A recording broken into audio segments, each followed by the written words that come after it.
नमस्कार दोस्तों।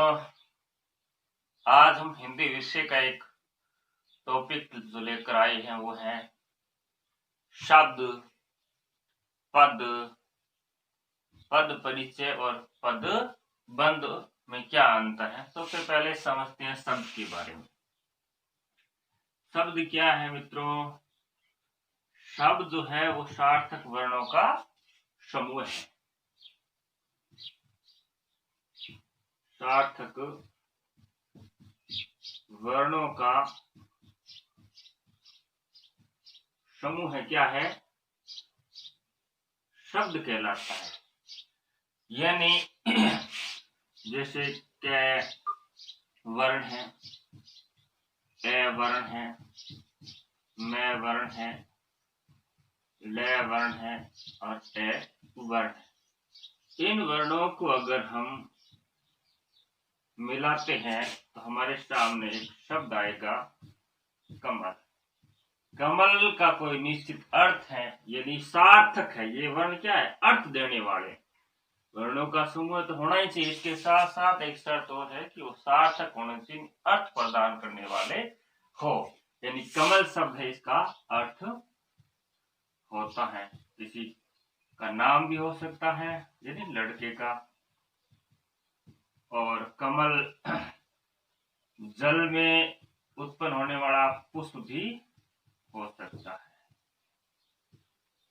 अगर कमल की जगह हमने मैं पहले लिख दिया, ले बाद में लिख दिया, ले मलक ऐसे लिख दिया तो इसका कोई अर्थ नहीं होगा। जब तक शब्दों का कोई अर्थ नहीं होता है तब तक वो शब्द नहीं कहलाते। ठीक है।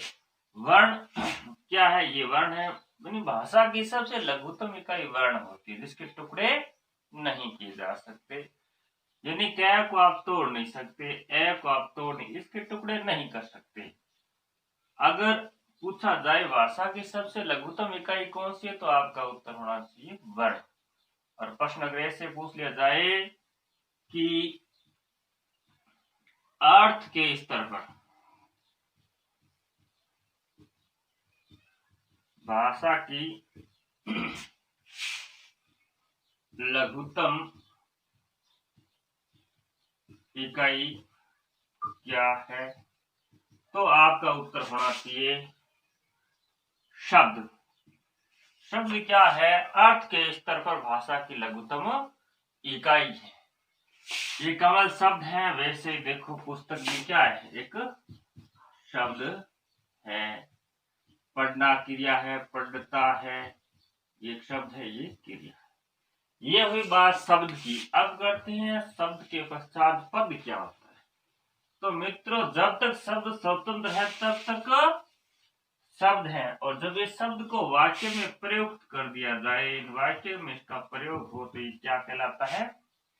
यानी शब्द या शब्दों को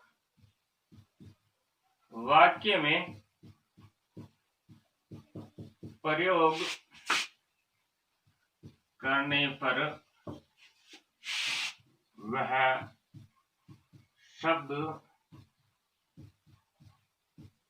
व्याकरणिक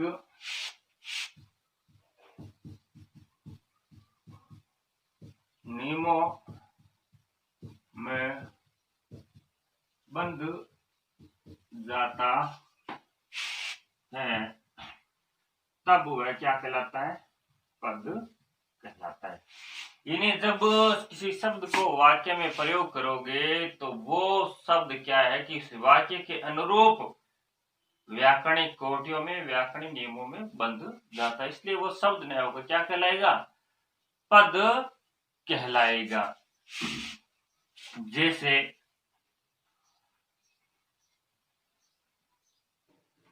पहले उदाहरण हमने लिया था कमल, है ना? तो लेते हैं कमल। जैसे अखबार पढ़ता है। देखो कमल एक शब्द है, अखबार एक शब्द है, पढ़ना शब्द है, शब्द, लेकिन ये सब तब तक शब्द है जब इसका वाक्य में प्रयोग नहीं किया जाए। जैसा ही एक वाक्य में इसको संयोजित किया, और ये भी ध्यान रखना है किसी शब्दों को वाक्य में ज्यों करते हो संयोजित नहीं करते, उसका एक निश्चित क्रम होता है।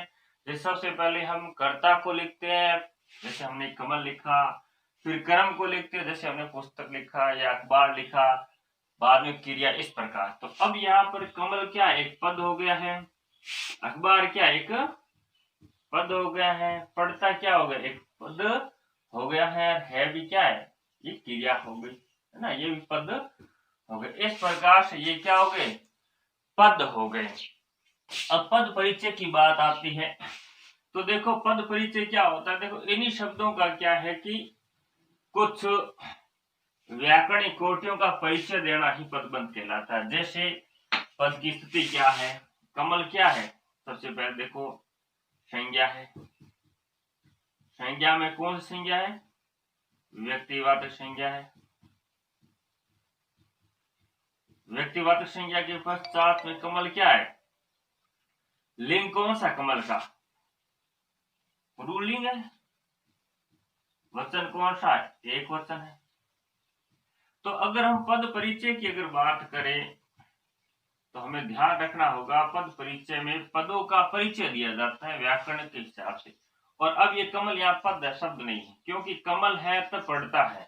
अगर यहाँ कमला करेंगे तो यह क्रिया पढ़ती है हो जाएगी, ये नहीं क्रिया में परिवर्तन हो जाता है। ये कमल यहाँ प्रयुक्त होने पर नियमक बन गया।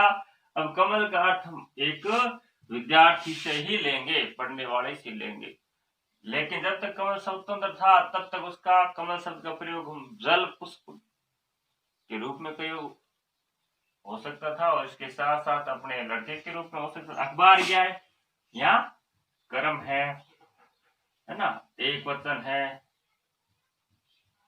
नहीं अखबार अच्छा है, अच्छी है, अखबार अच्छा है ना, वाक्य प्रयोग करके देखो पुल्लिंग है, पढ़ता क्या है, क्रिया है।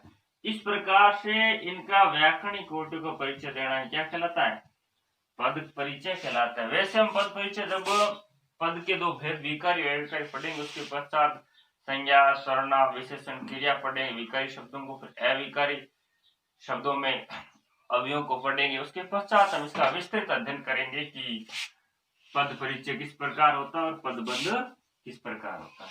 अब बात करते हैं पदबंध की। देखो पदबंध क्या होता है, यानी ये एक आप कह सकते हो पदों का समूह होता है, पदों का समूह होता है। यानी जब वाक्य में बहुत सारे पद मिलकर के एक ही पद समूह बन जाता है, उसका एक प्रतिनिधित्व करता है, क्रिया की सार्थकता प्रदान करता है व्याकरणिक कार्य को। जैसे मेरे बड़े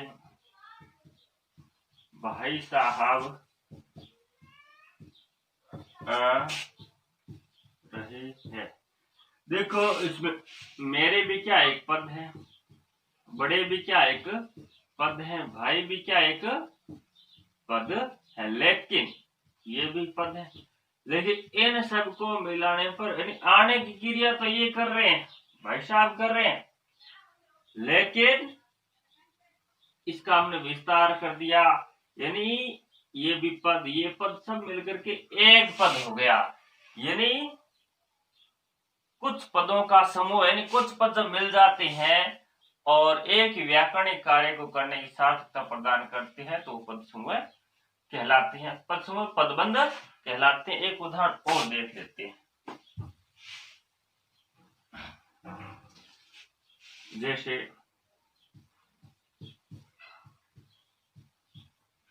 तीसरी कसम शैलेंद्र की प्रथम